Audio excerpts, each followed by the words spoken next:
بسم اللہ الرحمن الرحیم۔ اگر کوئی شخص اعتکاف پر غور کرنا چاہتا ہے تو اسے رسول اللہ صلی اللہ علیہ وسلم کی حیات طیبہ کا وہ زمانہ یاد کرنا چاہیے کہ جب ابھی آپ کی نبوت کا اعلان نہیں ہوا تھا، اگرچہ آپ نبی تھے لیکن جناب جبریل یہ پیغام لے کر ابھی آپ تک نہیں پہنچے تھے۔ تو اس سے کچھ عرصہ پہلے ہی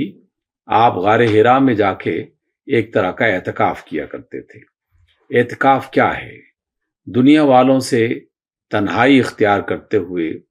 کسی ایک جگہ پہ اپنے آپ کو محبوس کر لینا اور دنیا والوں کے جتنے بھی معاملات سے ان سے قطع تعلقی اختیار کر لینا۔ اپنی تنہائی میں اپنے اللہ سے جو بات چیت کی جاتی ہے، جو مناجات کی جاتی ہے اور عبادت کی جو بھی شکلیں اختیار کی جا سکتی ہیں، ان کو اختیار کرنا در حقیقت اعتکاف ہے۔ اور یہ سابقہ امتوں میں بھی کسی نہ کسی طریقے سے چلتا رہا ہے۔ سیدہ مریم علیہ السلام کے بارے میں قرآن مجید میں ذکر ملتا ہے کہ آپ باقاعدہ مسجد اقصیٰ کے ایک محراب میں معتکف ہو گئی تھی اور ایک خاص قسم کی عبادت وہ کیا کرتی تھی۔ جناب زکریا اور دیگر جو انبیاء ہیں وہ اپنے اپنے زمانے میں کسی نہ کسی اعتبار سے اعتکاف کی یہ عبادت کیا کرتے تھے۔ میں تو جب بھی اس پر غور کرتا ہوں تو کائنات میں جتنی بھی چیزیں ہیں وہ سب کے سب کسی نہ کسی شکل میں اپنا اعتکاف پورا کر رہی ہوتی ہیں۔ آپ زمین پر جتنے بھی پودے، درخت اور زمین سے اگنے والی چیزیں ہیں، ان پر غور کریں تو ان کے بیج بھی ایک عرصہ زمین کے اندر چھپ کر اپنی ذات میں اور اپنی طرح کا اعتکاف کر رہے ہوتے ہیں۔ وہ اپنی ذات اور اپنی پہچان جو ہے اس کو پورا کرنے کے لیے اللہ تعالیٰ کی طرف سے اس عمل سے گزرتے ہیں جو فطرت کے قانون کے مطابق ان کو عطا کیا گیا۔ اور جب کسی پودے کو اپنی پہچان مل جاتی ہے تو وہ پودا زمین کا سینہ چیر کر باہر نکل آتا ہے، پھر کوئی خوشبو پھیلا کر اپنی شخصیت کا تعارف کرواتا ہے، کوئی پھل دے کر لوگوں کے سامنے اللہ تعالیٰ کی قدرت کا کرشمہ دکھاتا ہے۔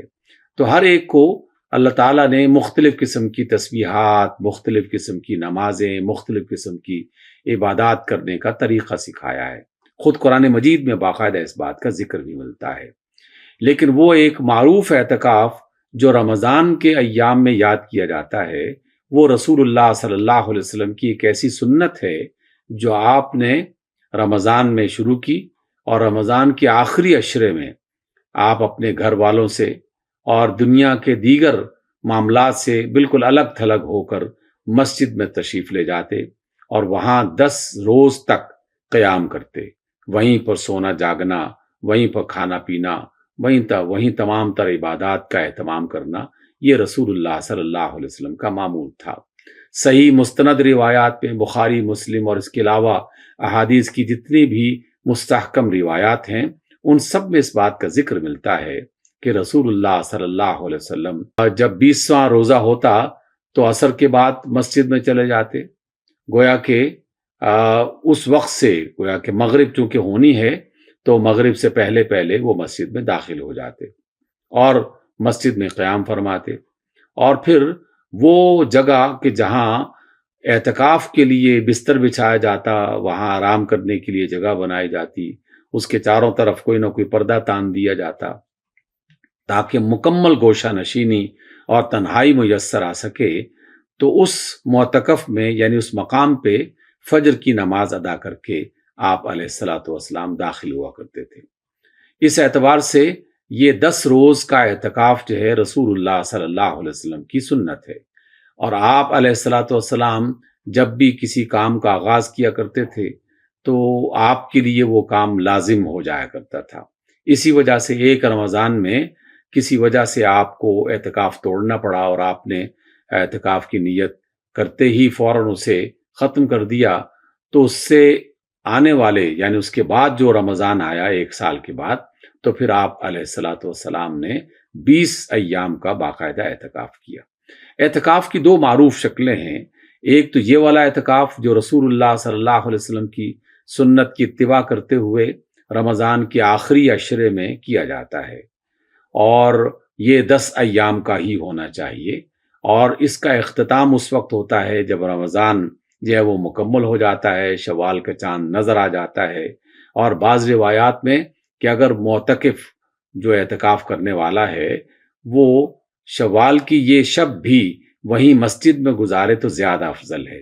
لیکن دیگر روایات میں اس بات کی تائید بھی ملتی ہے کہ جیسے ہی شوال کا چاند نظر آ گیا تو گویا کہ اس کا اعتکاف مکمل ہو گیا، وہ اپنے گھر میں واپس آ سکتا ہے۔ لیکن اس کے بعد ایک اور اعتکاف بھی ہے جو نظر والا اعتکاف کہلاتا ہے، یعنی اگر کسی شخص نے اس بات کی نظر مانی کہ اللہ اگر میرا یہ کام ہو گیا تو میں تیری رضا کے لیے، تیری خوشنودی کے لیے 1 روز کا، 2 روز کا، 5 روز کا، جو بھی وقت اس نے متعین کیا، اتنے ایام کا میں اعتکاف کروں گا، تو اس کے لیے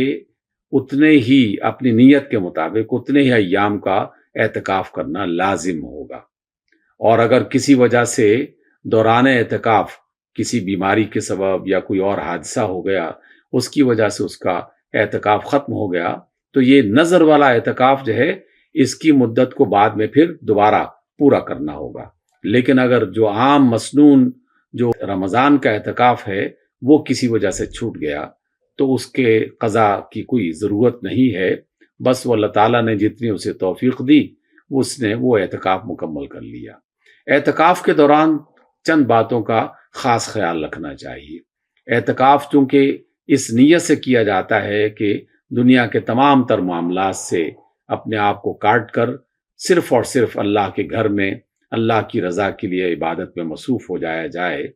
تو اس لیے بغیر کسی ضرورت کے مسجد سے باہر نہیں جانا چاہیے۔ وضو کے لیے جا سکتا ہے، غسل کے لیے جا سکتا ہے، کھانے پینے کی ضرورتیں جو ہیں وہ بھی مسجد کے اندر ہی پوری کریں تو زیادہ بہتر ہے۔ اور اگر کوئی شخص کسی ایسی مسجد میں اعتکاف میں بیٹھ گیا کہ جہاں 5 وقت کی نماز تو ہوتی ہے لیکن جمعے کی نماز نہیں ہوتی، تو اسے باقاعدہ جمعہ ادا کرنے کے لیے اس جمعے والی مسجد میں جانا چاہیے۔ اسی وجہ سے بعض فقہا نے باقاعدہ یہ فتویٰ دیا کہ اعتکاف بہتر وہی ہے کہ جہاں باقاعدہ جمعے کی نماز بھی پڑھائی جاتی ہے،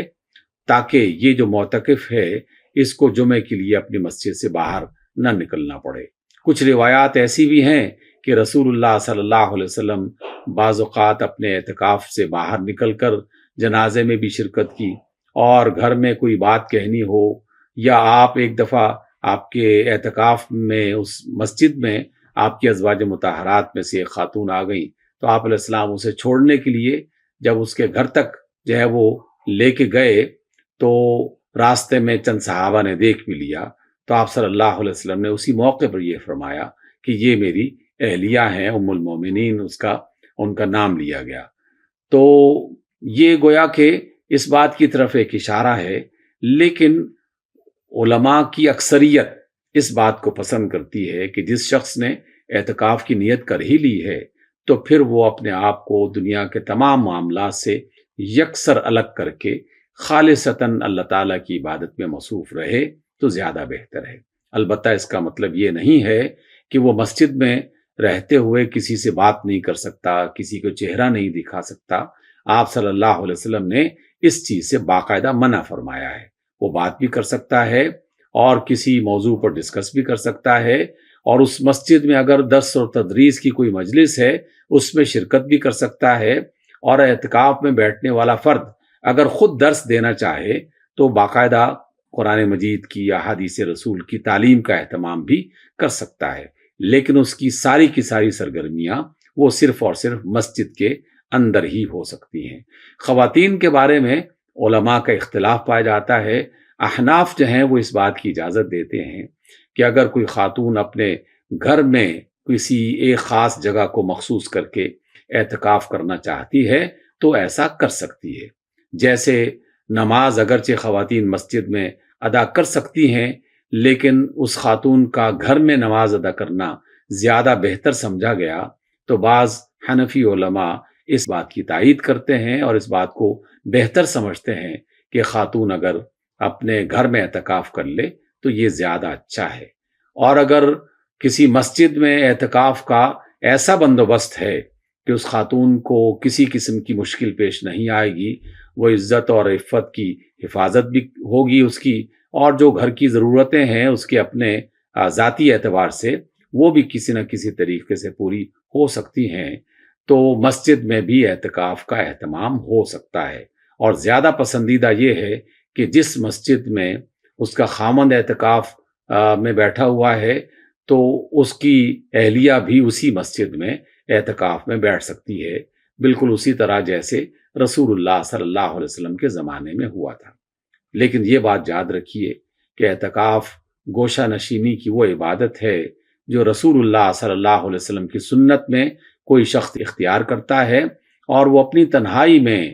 اپنی زندگی کے تمام معاملات کو بہتر بنانے کے لیے سوچتا بھی ہے، اللہ سے دعا بھی کرتا ہے، رہنمائی طلب بھی کرتا ہے، ذکر اور اذکار کے اندر جو بھی اللہ تعالیٰ سے مغفرت اور رحمت حاصل کرنا چاہتا ہے وہ اس کی پوری کوشش کر رہا ہوتا ہے۔ اللہ تعالیٰ اس اعتکاف اور گوشہ نشینی کی عبادت کو اس قدر قبول کرتا ہے کہ یقیناً اس کا اجر، اس کا اندازہ دنیا میں لگانا انسان کے بس کی بات نہیں ہے۔